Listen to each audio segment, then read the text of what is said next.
স্বাগতম জানাইছো এটা মোৰ নতুন ভিডিঅ'লৈ। শিক্ষণৰ সৌন্দৰ্য এয়াই যে কেৱল তোমাৰ পৰা ইয়াক কোনেও কাঢ়ি নিব নোৱাৰে। জ্ঞান তোমাৰ চিৰস্থায়ী সম্পত্তি।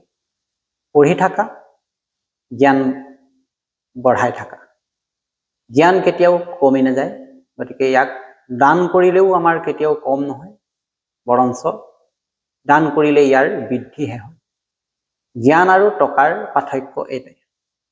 টকা আমি দান কৰাৰ লগে লগে কমি যোৱাৰ আশংকা থাকে, কিন্তু জ্ঞান কেতিয়াও আমাৰ কমি নাযায়। আমি ইয়াক যিমানেই বিলাম ইয়াৰ পৰা আমাৰ সিমানেই আমাৰ জ্ঞানৰ পৰিসৰ বৃদ্ধি পোৱাৰ উপায়হে থাকে। গতিকে জ্ঞানী হোৱা, জ্ঞানেৰে ধনেৰে ধনী হৈ বহুত আছে, কিন্তু জ্ঞানেৰে জ্ঞানী হোৱা মানুহৰ সংখ্যা বহু কম। ধন্যবাদ।